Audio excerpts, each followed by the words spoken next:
Hi and welcome to Kirti's Learning Factory.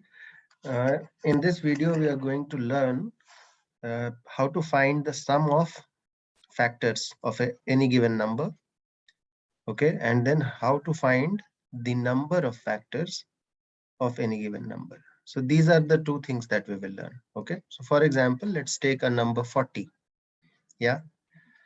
So what are going to be the factors of 40? In order to know this, first let's express 40 in its standard form. And standard form is a form where we express any number in terms of its prime factors and the power of the prime factors alone.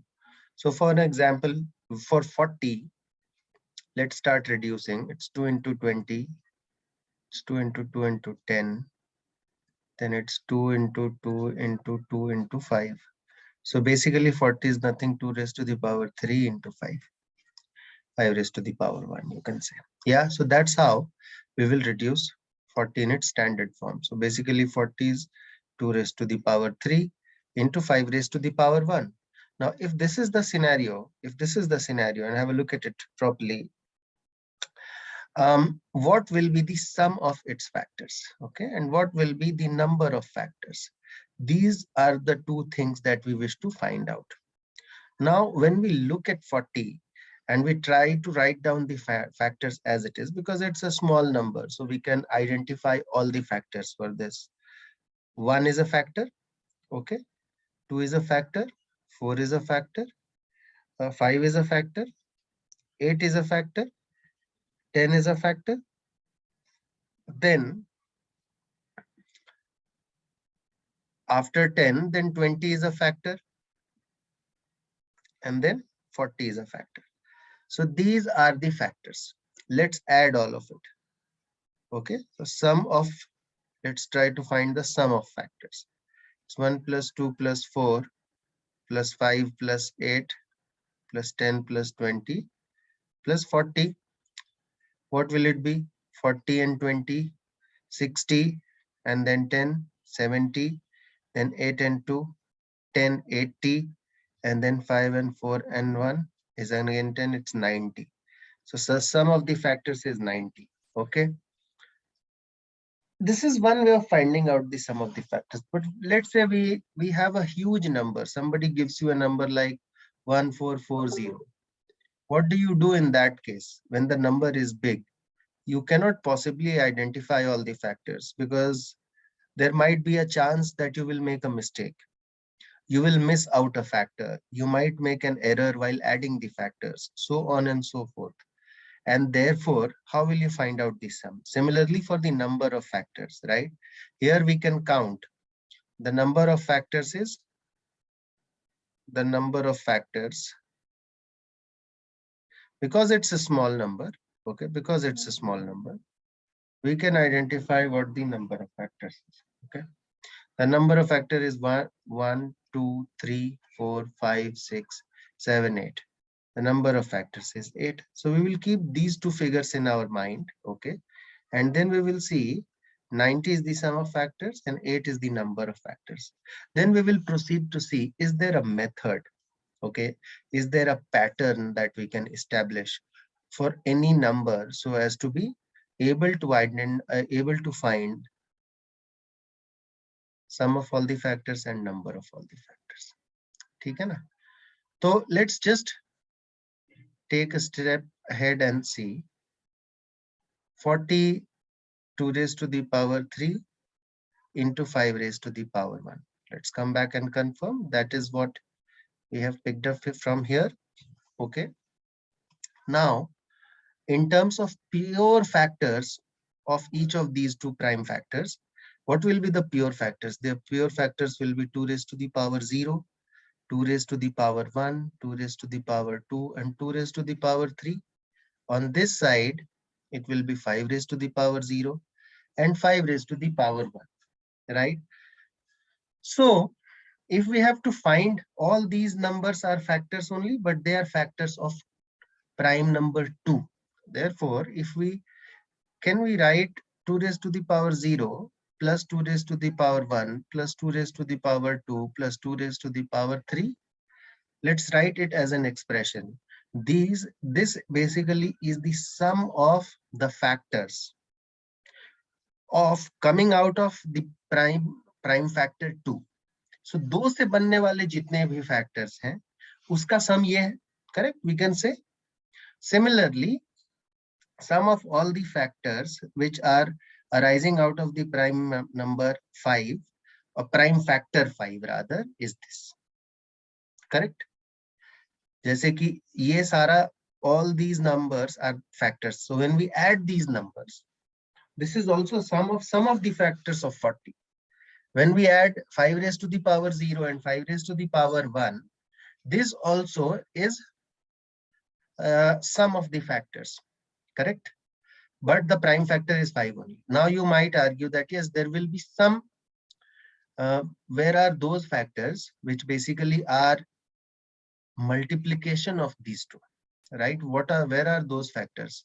For example, 2 raised to the power 0 into 5 raised to the power 0, even though effectively it means 1, but we need to consider 2 raised to the power 1 into 5 raised to the power 1. Where is this factor? 2 raised to the power 1 into 10. So where is 10? You have not added 10 here. Therefore, we will multiply the 2. When you multiply the 2, by virtue of distributive property of multiplication, distributive property of multiplication is a b plus c. It will be ab plus ac. Okay, so these two are distributive property of multiplication. When we multiply, we will be for each of the corresponding factors here, we will get all the possible multiplications with the prime factor of 5. And therefore, we will be able to get the sum of the factors which are a combination of 2 as well as 5. Now, if I were to write it again, let me expand and write it so that it is way clear to you. We can write it as 2 raised to the power 0 into 5 raised to the power 0, 2 raised to the power 0 into 5 raised to the power 1. Then again, I will come to 2 raised to the power 1 into 5 raised to the power 0, okay, plus 2 raised to the power 1 into 5 raised to the power 1. Now you see, plus 2 raised to the power 2 into 5 raised to the power 0, which is practically 2 raised to the power 2 only. And then 2 raised to the power 2 into 5 raised to the power 1. Again, 2 raised to the power 3 into 5 raised to the power 0 plus 2 raised to the power 3 into 5 raised to the power 1. So when you look at all of this, 2 raised to the power 0 into 5 raised to the power 0, what does it mean? It means 1. So we have captured 1. 2 raised to the power 0 into 5 raised to the power 1, it means 5. So we have captured 5. 2 into 5 raised to the power 0, it means 2. This number. So we have captured 2. Similarly, 2 into 5, we have captured 10.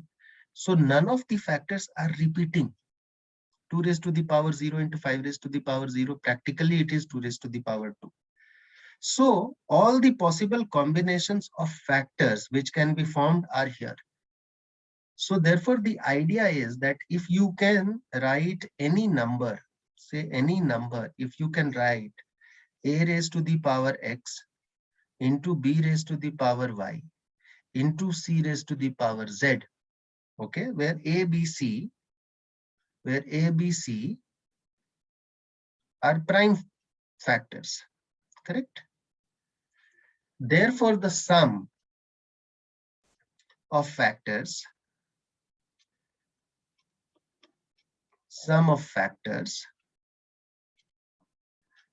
will be equal to, let me write it here, will be equal to a raised to the power 0 plus a raised to the power 1 plus a raised to the power x into b raised to the power 0, b raised to the power 1, b raised to the power 2 plus b raised to the power y into c raised to the power 0, c raised to the power 1, c raised to the power 2, up to c raised to the power z. And as we have seen, and you can extend the formula.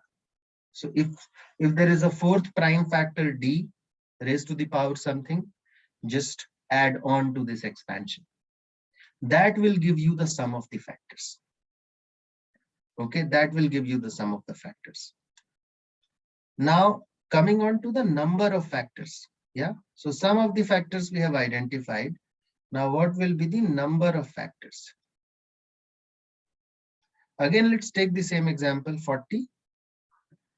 Now, what was 40? 40 was 2 raised to the power 3 into 5 raised to the power 1. So, when we were finding out the sum of the factors, how did we write it? We wrote it as 2 raised to the power 0 plus 2 raised to the power 1, 2 raised to the power 2, 2 raised to the power 3 into 5 raised to the power 0 plus 5 raised to the power 1. Correct? That's the method we have just established. Now see, in this one, how many unique factors will be there? How many terms will you get in this expansion? Whatever terms you are getting, those are the factors, right? And like we just established that all the terms here, they are all unique terms. None of the terms are repeating. Obviously, they will not repeat if you have written it as in the form of prime factors. So here there are how many? 4. When you multiply it by here, how many powers are there? How many? It will get distributed over how many terms? 2. So in total, you will get 8 distinct terms. So now when we have to generalize it, okay, let me use the same. N is equal to a raised to the power x. Sorry.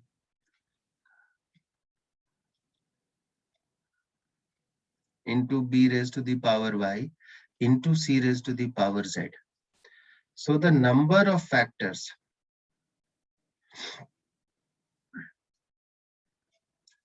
for n, it will be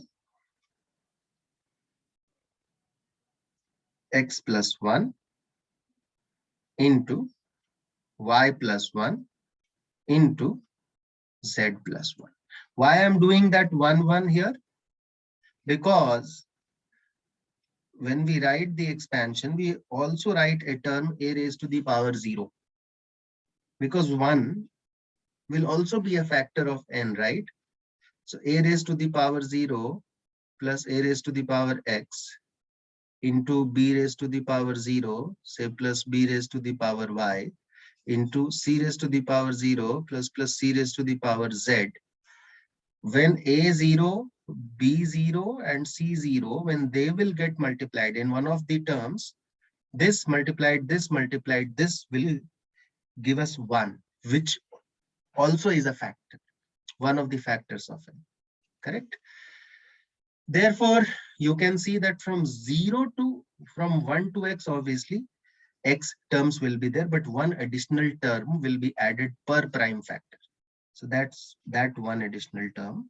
These many terms will be there in the expression, and therefore that will be the number of factors. Now let's apply it with 40 and we will see. 40 was 2 raised to the power 3 into 5 raised to the power 1. Somebody asked me what is the sum of factors.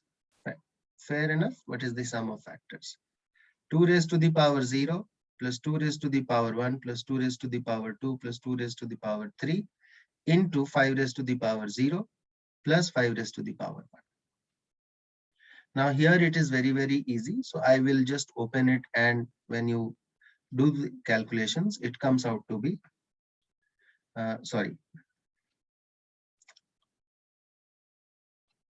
it comes out to 90.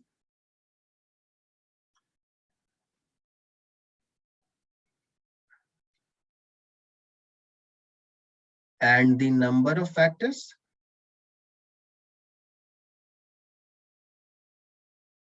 how many terms are there? 1, 2, 3, 4.